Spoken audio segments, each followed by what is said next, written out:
Good morning. Welcome to our November Shotsuki Hoyo for November 7th, 2021. We'll begin today's service with ringing of Kansho, followed by reading of the November Shotsuki Honorees. Then Sensei will lead us in sutra chanting of San Butsu Ge. Then we will join the Dharma School 5th and 6th grade class in reading of the Eightfold Path. Then Reverend Mukojima will share his Dharma message, and then we will close today's service. Thank you for joining us today.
Namanda Vutsanamanda Vutsanamanda Vutsanamanda Vutsanamanda Vutsanamanda Namanda Vutsanamanda Vutsanamanda.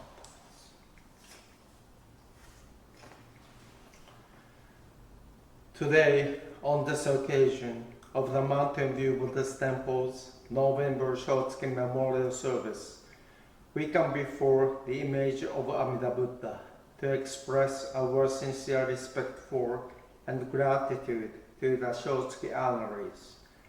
As I read the Shotsuki names, please join me in silent meditation so that we may think deeply on their continuing influence on our lives. Tatsuko Adachi, Tsutomu Akizuki, Tomoe Aoki Johnston, Takiko Fukushima, Frank Furuichi, Fred Furuichi, Rosie Furuichi, Robert Furusho, Sunao Furusho, Hana Furuto, Eddie Higuchi, George Hirota, Fred Hoshi, Akira Hoshiko, Tom Ichikawa, Keiji Haruta, Kyoko Kei Horita, Frank Ikebe, Hideo Kato, Shigeaki Kihara, Eugene Kono, Kinuyo Kunimoto, Shigeko Masaki, Gregory Matsumoto, Rose Morimoto, Haruko Nakamura, Yuki Nakano, Tsurue Nakano, Yutaka Nakano, Ayako Nakashima, Teiichi Naritomi, Yoshio Nishimoto, Nobuo Oda, Masako Okazaki, Walter Okino, Nuiko Okuno, Kanji Omokawa, Amy Osugi, Roy Ozawa, Tom Ozawa, Ichiro Sakae, Kosu E Sakae, Akira Sasaki, Masako Alice Sato, Seikichi Shimoguchi, Sei Tachibana, Alice Takagi, Masaru Takahashi, Miyodora Takegami, Kei Tanoue, Shueiko Umeda, Kaz Yanaba, Kiyoshi Yoshinaka. Please put your hands together in gassho to show our deepest feelings of gratitude to this deceased family and friends who have brought us together today to encounter the Buddha Dharma. Namo Amida Butsu, Namo Amida Butsu, Namo Amida Butsu, Namo Amida Butsu, Namo Amida Butsu, Namo Amida Butsu, Namo Amida Butsu, Namo Amida Butsu, Namo Amida Butsu.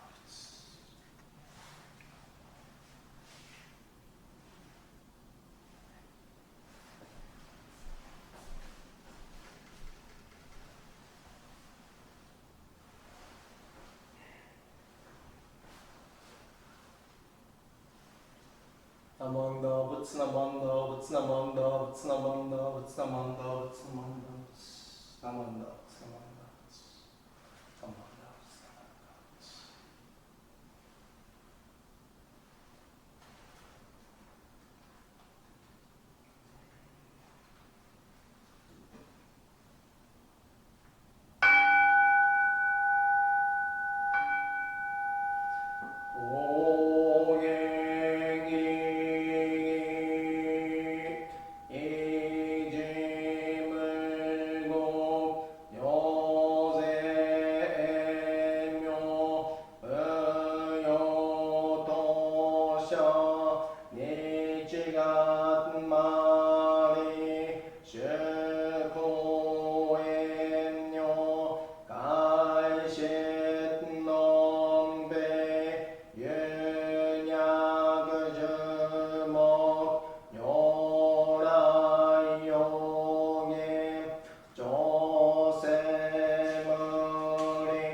No.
And now the 5th and 6th grade class will read the Eightfold Path.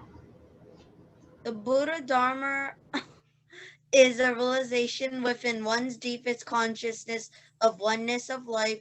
For the attainment of this purpose, the Buddha left us to follow the Eightfold Path, which is the way of prime importance.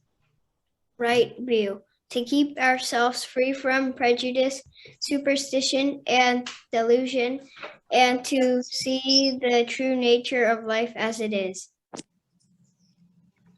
Right thoughts, to turn away from the evils of the world and direct our minds towards purity. Right speech, to refrain from pointlessness and harmful talk and speak kindly and courteously to all.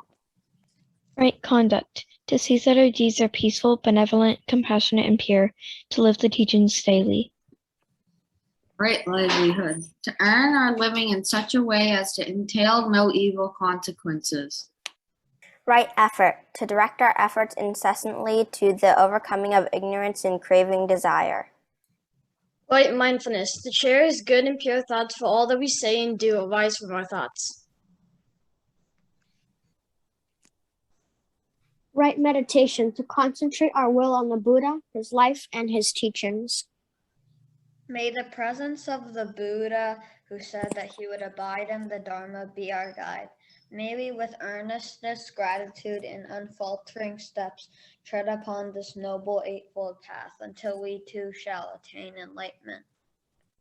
Please join us in Gasho. Namo Amida Butsu. Namo Amida Butsu. Namo Amida Butsu. Namo Amida Butsu. Namo Amida Butsu. Namo Amida Butsu. Namo Amida Butsu. Namo Amida Butsu.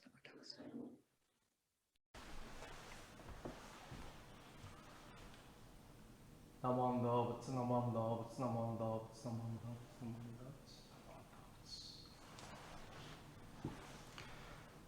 I, Gutoku Shinran, disciple of Shakyamuni, discarded Sandori practices and took refuge in the primal vow in 1201. Namo Amida Butsu. Namo Amida Butsu. Namo Amida Butsu. Namo Amida Butsu. Namo Amida Butsu. Good morning, everyone. Thank you for attending our November Shotsuki Memorial Service online today. I trust that you are staying healthy as you enjoy the Buddha Dharma. I am very surprised that it's already November. There are only 2 months left in this year. Can you believe it? And Thanksgiving is just around the corner. So let's all enjoy the holiday season in good health. Okay?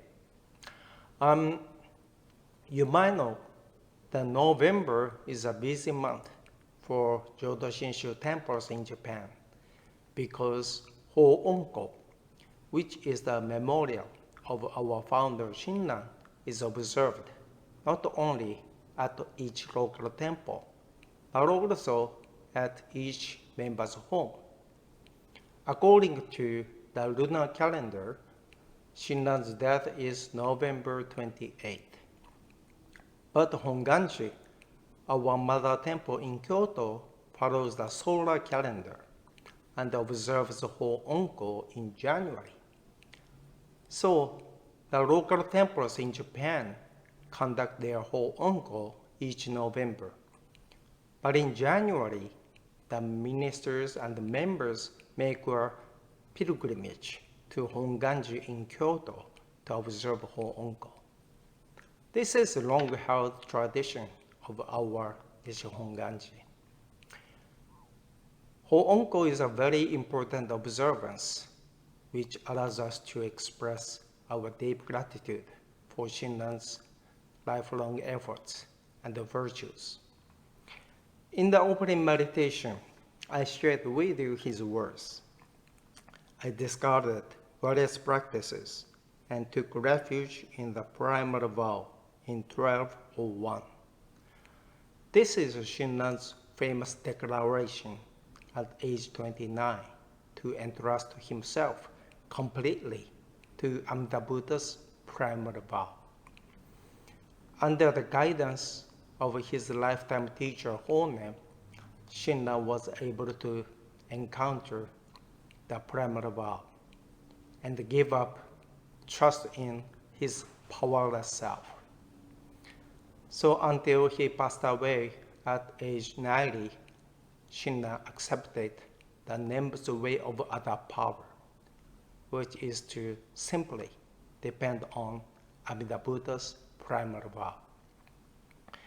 Here in the US, I think that most people associate Buddhism with the Japanese Zen. Zen meditation has been very popular among Americans who seek true inner peace. There are some Zen schools in Japan, and among them, Soto is the largest school. It was founded by Master Dogen, one of the outstanding masters who spread Zen Buddhism in Japan. One of his famous teachings is that the practice itself is enlightenment.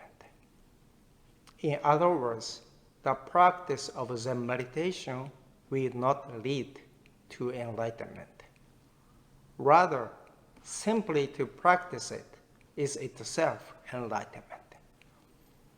So, while emphasizing the oneness of the practice and the enlightenment, Dogen encouraged the people to devote themselves to practice all the time.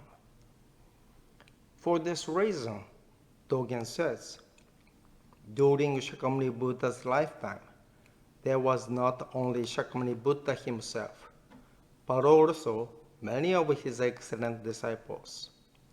Because even those dedicated disciples had to strive fervently to seek the Buddhist way, ordinary people like us living today must work even harder at this practice. This is from the perspective of the great Zen master who attached importance to the self-power. In contrast, our founder Shinran would say things like, I have not a glimmer of truth in my body or mind, no matter how hard I search.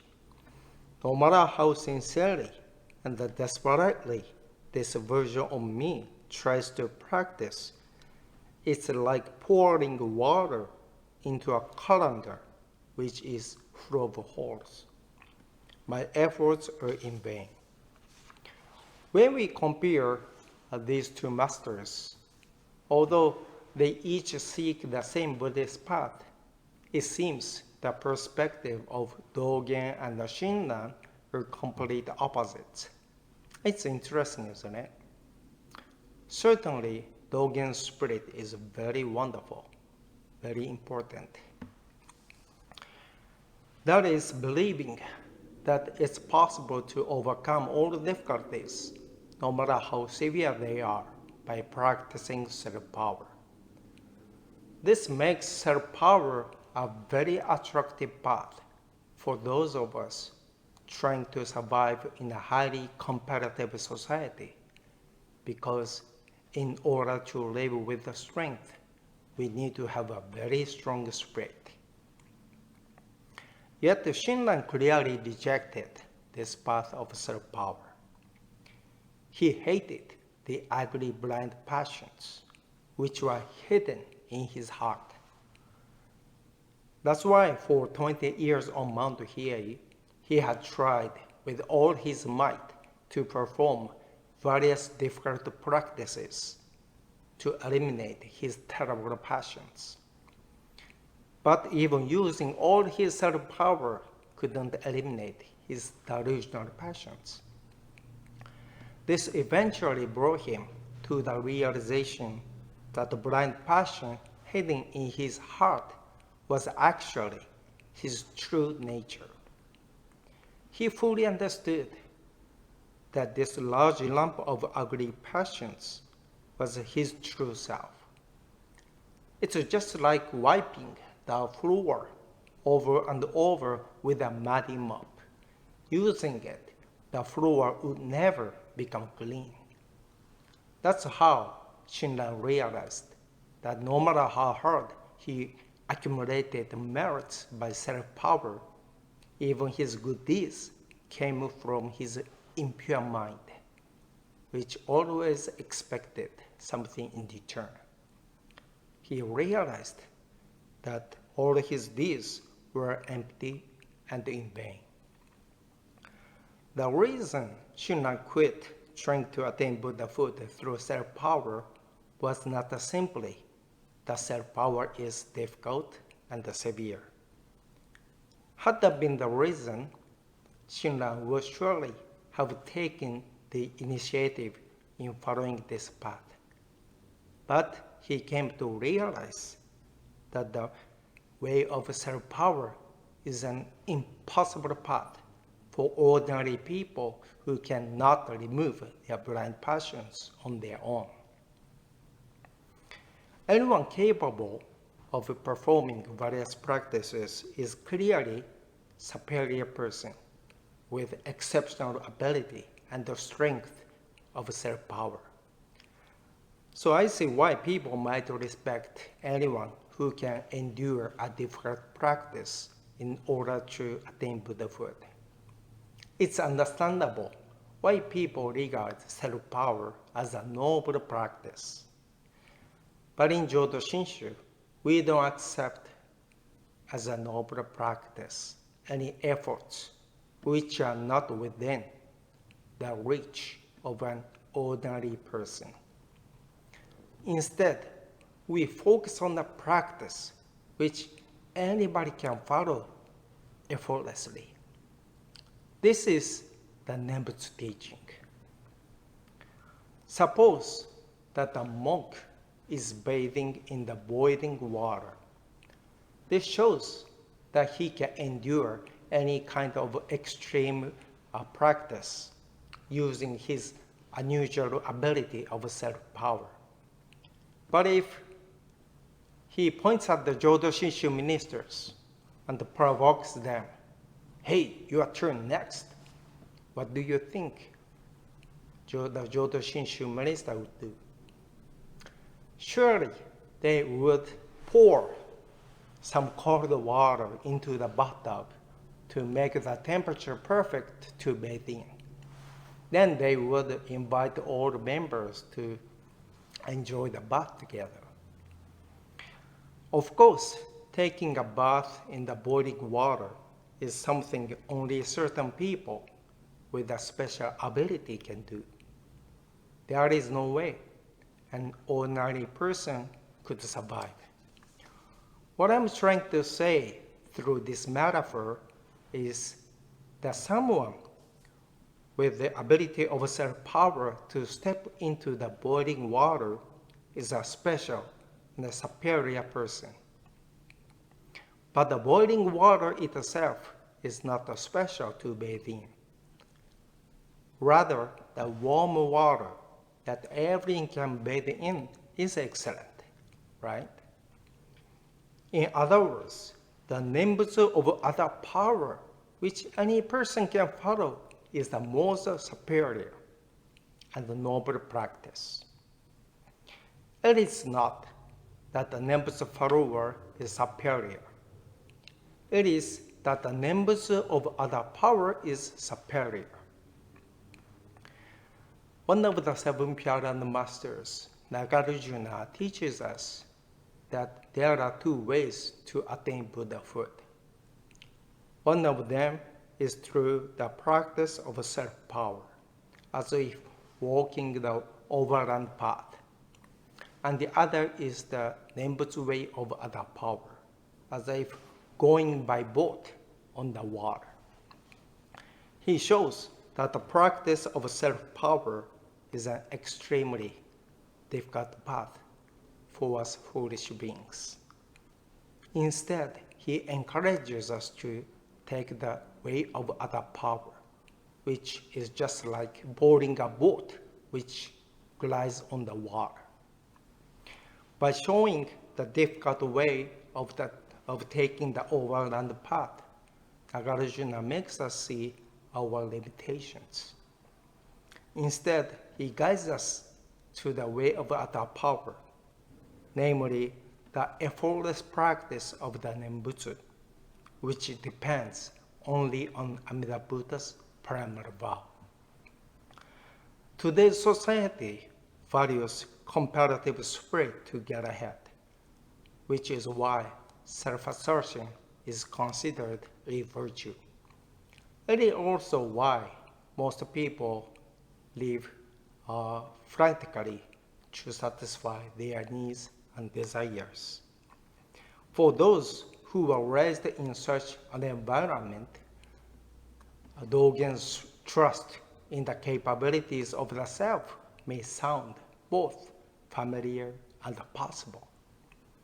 However, if these people don't have the mind which denies the ego and recognize one's own limitation, their idea can easily fall like a house of cards, and they will lose sight of the meaning of life.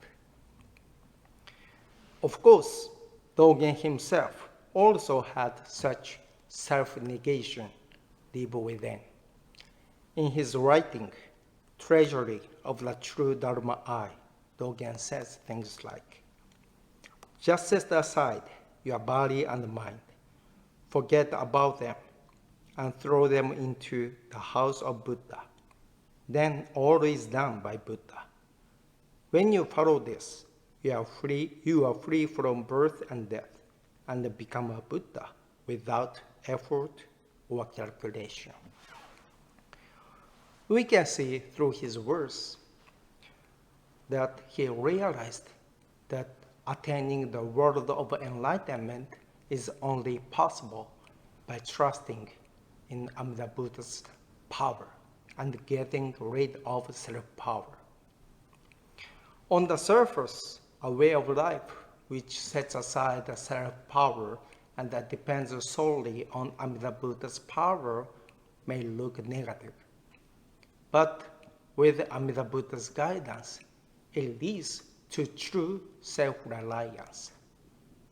So Shinran didn't regard his life as worthless, nor did he give up seeking enlightenment after rejecting the path of self-power. Instead, he chose to rely on the other power, namely Amida Buddha's power of the primary vow, which compassionately embraces ordinary, frail people. Being guided by Amida Buddha's wisdom and compassion, Shinran lived a long, full life of 90 years with a strength, hardiness, joy, and gratitude beyond most of us living today. With deep appreciation of Shinran's guidance, let's treasure each moment of life to the fullest as we rejoice in the primary vow to strengthen and validate our lives. Again, thank you very much for your participation today. Please have a great day with joy and gratitude for the great working of Amida Buddha. Thank you. Please put your hands together in Gassho. I, Gutoku Shinran, disciple of Shakyamuni, discarded sundry practices and took refuge in the primary vow. Namo Amida Butsu, Namo Amida Butsu, Namo Amida Butsu. Namanda Butsu, Namanda Butsu, Namanda Butsu, Namanda Butsu, Namanda Butsu, Namanda Butsu, Namanda Butsu.